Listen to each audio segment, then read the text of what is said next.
Hello everyone, welcome to all to channel study buddy. कैसे हो आप सारे लोग? और पढ़ाई चल रही है आप सबकी?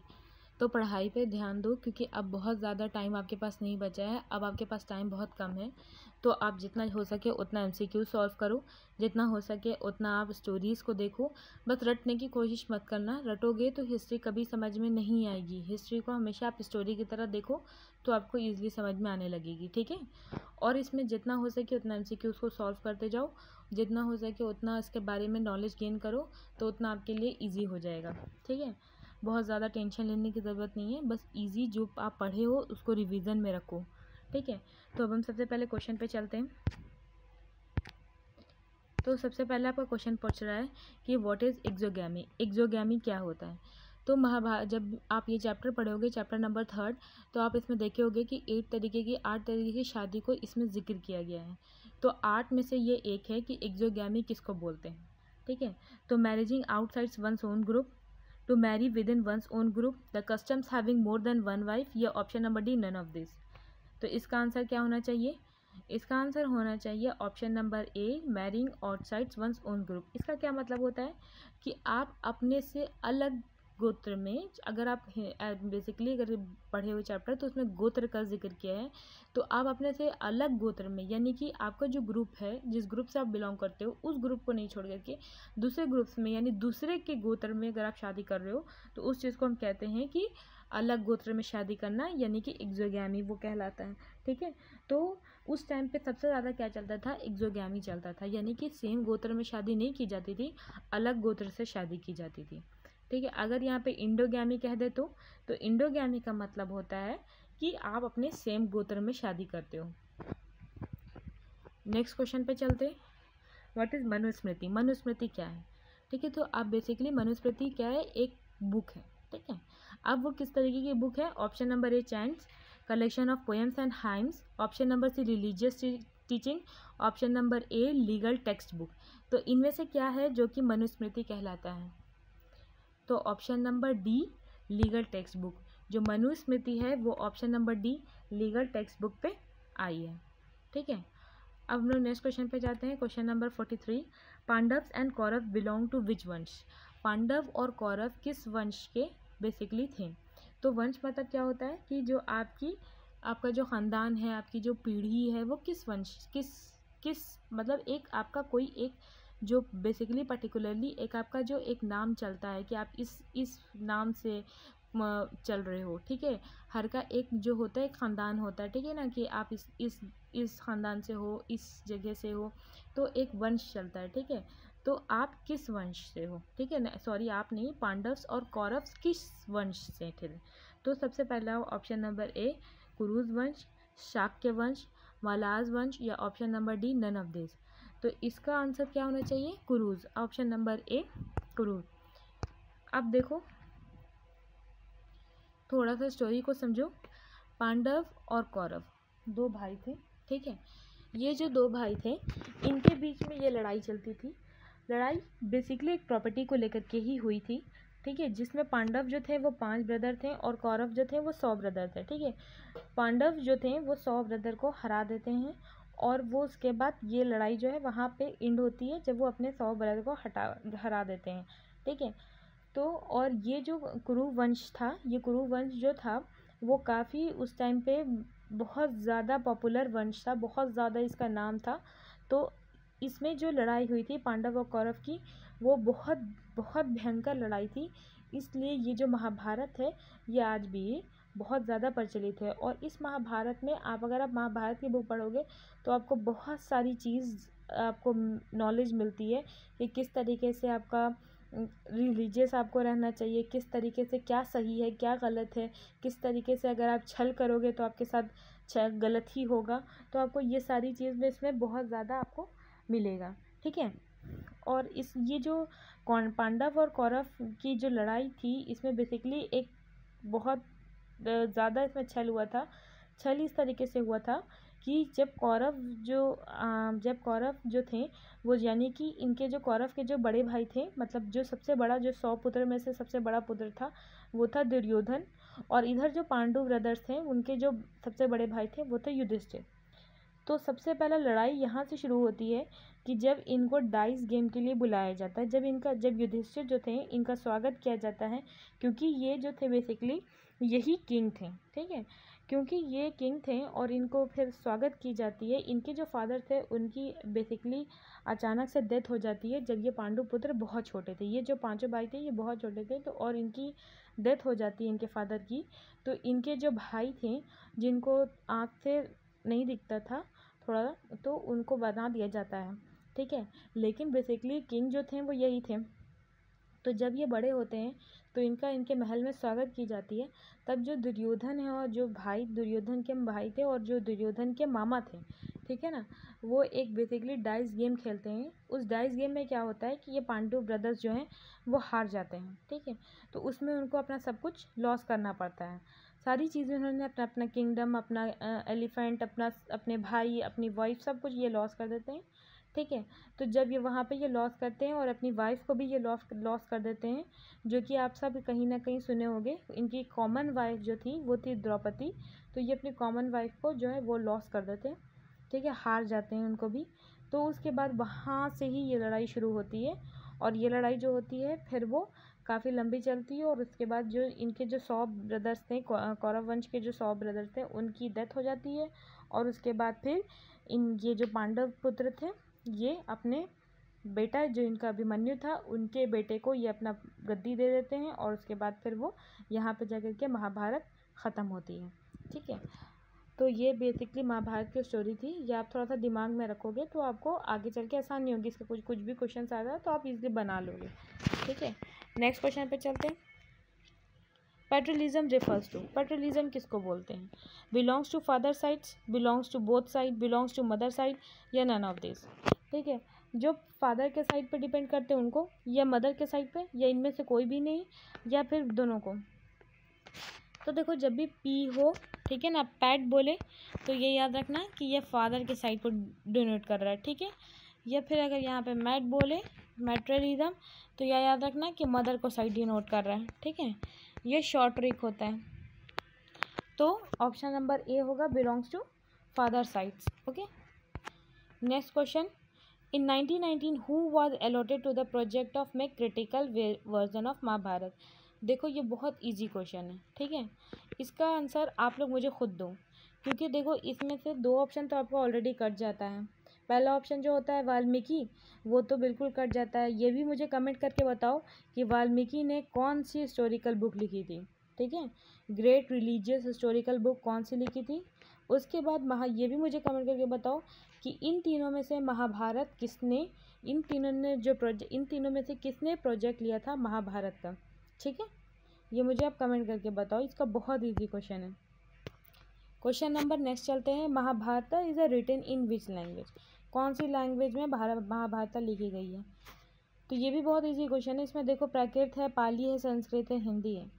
तो जैसे आप इस क्वेश्चन पे ही जाओगे, जिस इस चैप्टर को ही आप पढ़ोगे तो आपको पता होगा कि इस टाइम पे संस्कृत जो थी वो बहुत ज़्यादा पॉपुलर हो चुकी थी, ठीक है। इस टाइम के लोग जो थे वो उस टाइम संस्कृत में ही बहुत ज़्यादा मतलब उनको ज्ञान था। तो इसका आंसर क्या हो जाएगा? ऑप्शन नंबर सी, संस्कृत, ठीक है। अब नेक्स्ट क्वेश्चन है, what is the meaning refers to a dialects, chants, hymns, story, purpose of instruction. तो इनमें से डायटेक्ट्स किसको बोलते हैं? चैंट्स को, हाइम्स को, स्टोरीज को, या पर्पस ऑफ इंस्ट्रक्शंस को? क्या होना चाहिए? Option number D, purpose of instructions. देखो महाभारत को जो है वो 2 पार्ट में बांटा गया था, ठीक है। तो उसमें जो सेकंड पार्ट जो आता है वो डायटेक्ट्स बोलते हैं, यानी कि इसमें एक इंस्ट्रक्शंस दी गई है कि आप अपनी लाइफ को, आप अपने तरीके को, आप अपने किस तरीके से इंस्ट्रक्शंस को लेकर के, या फिर किस तरीके से इंस्ट्रक्शंस को निभाने चाहिए जिससे आप अपने सारे पॉलिसीज़ को अच्छे से निभा सकते हो, ठीक है। Next question, Kshatriya were engage in, ठीक है। आप इसमें जो 4 रिलीजन उस टाइम आया था, ठीक है, तो उसमें जो क्षत्रिय आते हैं वो किस में आते हैं? ए वारफेयर, बी टीच वेदास, सी ट्रेड, या बोथ ए एंड बी। इसमें से क्षत्रिय कौन होते हैं? इसका होगा ऑप्शन नंबर ए, वारफेयर, ठीक है। क्षत्रिय जो थे वो सेकंड नंबर पे आते हैं। फर्स्ट नंबर पे कौन थे? ब्राह्मण्स थे, जो कि वेदास पढ़ाते थे। ठीक है, आपके बेसिकली ब्राह्मण जो थे वो गुरुदेव आपका जो सारा मंत्र था वो मंत्र पढ़ाते थे, तो वो जो थे वो ब्राह्मण्स थे। ठीक है, क्षत्रिय क्या थे? लड़ाई करते थे। अब किंगशिप जो थी वो बेसिकली क्षत्रिय को डिनोट करती थी। ठीक है। Who is Chandalas? चंडालास कौन थे? ठीक है। Who teach archery, banking sector, who deals with disposal of corpses, none of this. तो इनमें से कौन से थे जो कि चंडालास थे? तो ऑप्शन नंबर सी। ठीक है, ऑप्शन नंबर सी होगा इसका।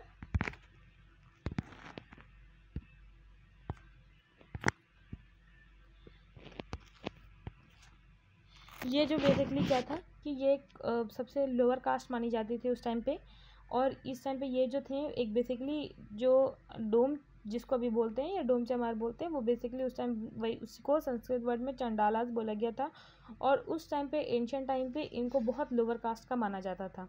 ठीक है, इनके फिर इनको जो घर था वो आपका सिटी से आउटसाइड रहता था, और इनको बहुत ज़्यादा लोअर कास्ट का माना जाता था, जो कि गलत है अभी, बट उस टाइम एंशिएंट टाइम पे इनको इनके साथ बहुत ज़्यादा अनटचेबिलिटी होती थी।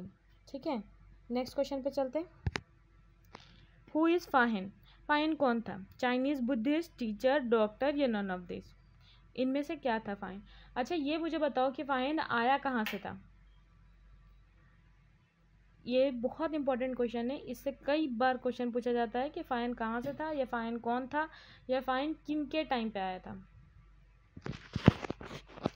तो इसका आंसर होगा ऑप्शन नंबर ए। ये एक चाइनीज़ बुद्धिस्ट था, और ये आया था अपना बुद्धिस्ट के बारे में बहुत सारा ज्ञान लिया था इन्होंने, और उसके बाद इन्होंने बुक भी लिखा था, जिससे हम लोग को बहुत सारी चीज़ें के बारे में पता चलता है। नेक्स्ट क्वेश्चन है, when was manuscript compiled? Manuscript कब जो है वो कंपाइल हुई थी, पूरी बनी थी। ठीक है, 200 BCE to 200 CE, 300 BCE to 350 CE, 400 BCE to 500 CE, या नन ऑफ दिस? क्या होना चाहिए आंसर?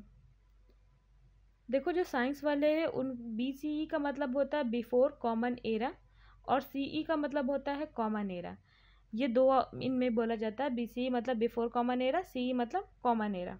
ठीक है, तो जो आपका चलता है BCE और ये CE, वो आपका कुछ इस तरीके से चलता है।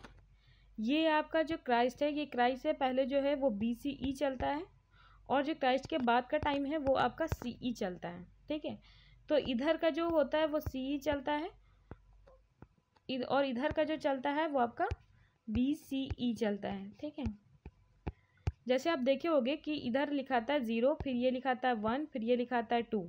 ठीक है, तो इधर भी क्या हुआ, मतलब कि ये चलता है आपका उल्टा साइड, और ये चलता है आपका इधर सीधा साइड। ठीक है, तो ये उस टाइम पे चलता था।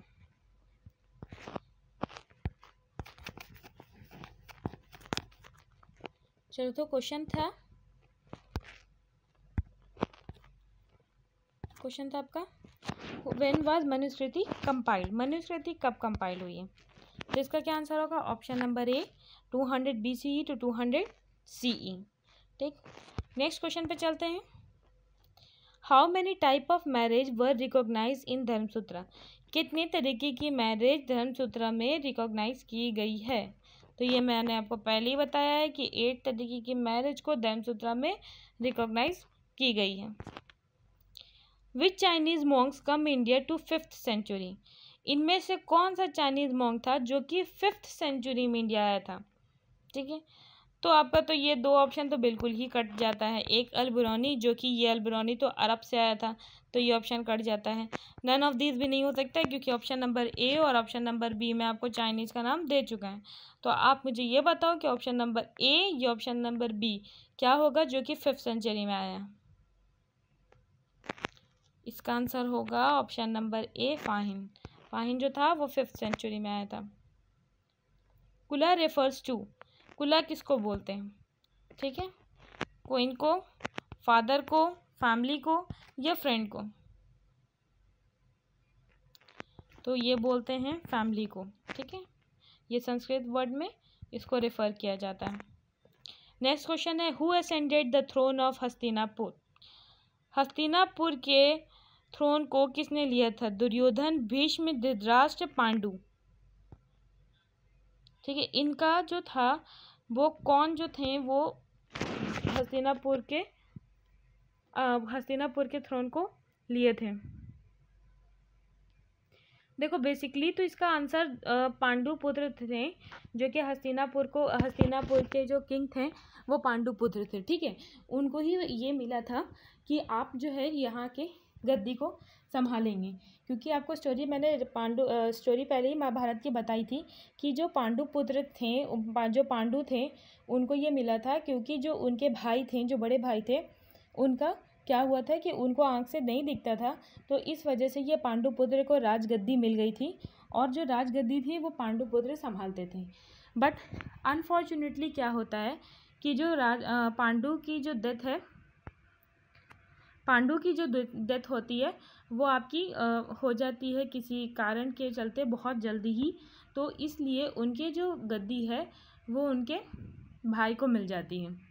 तो जो भाई को मिलती है वो भाई का नाम था धृतराष्ट्र।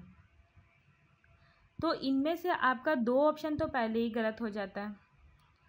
पहला ऑप्शन है आपका दुर्योधन, दूसरा ऑप्शन है आपका भीष्म।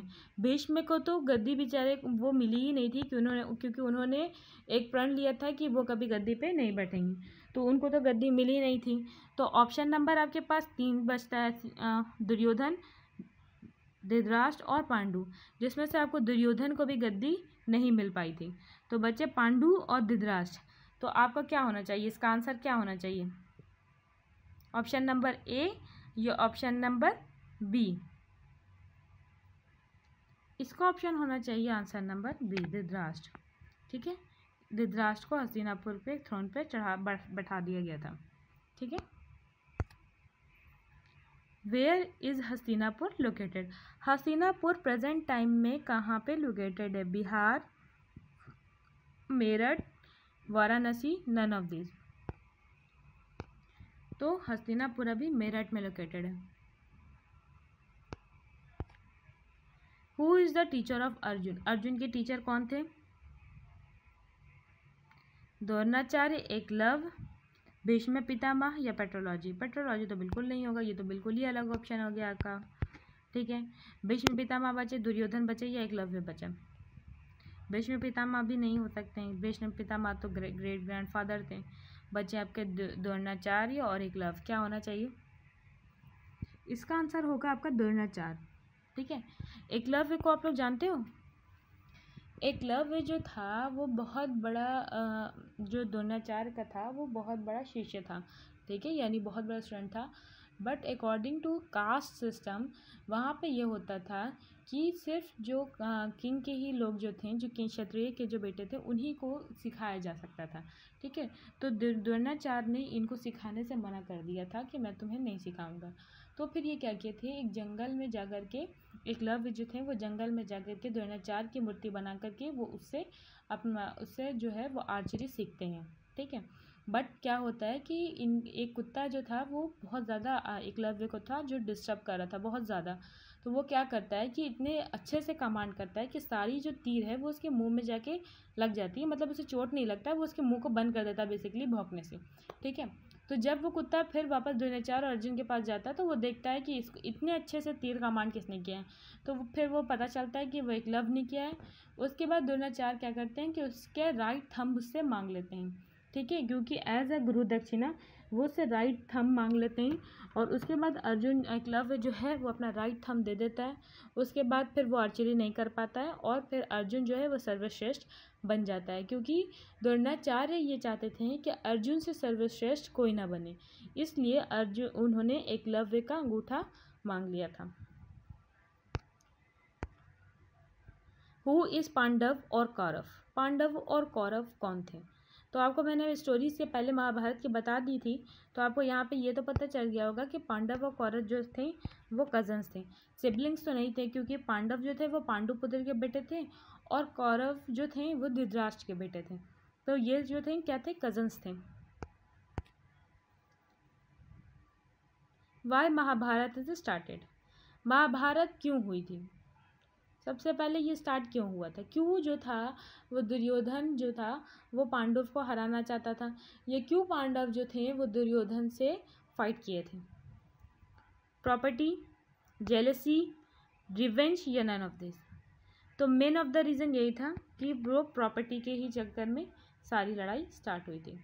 ठीक है, तो आई होप को आप लोग को सारा क्वेश्चन समझ में आया होगा।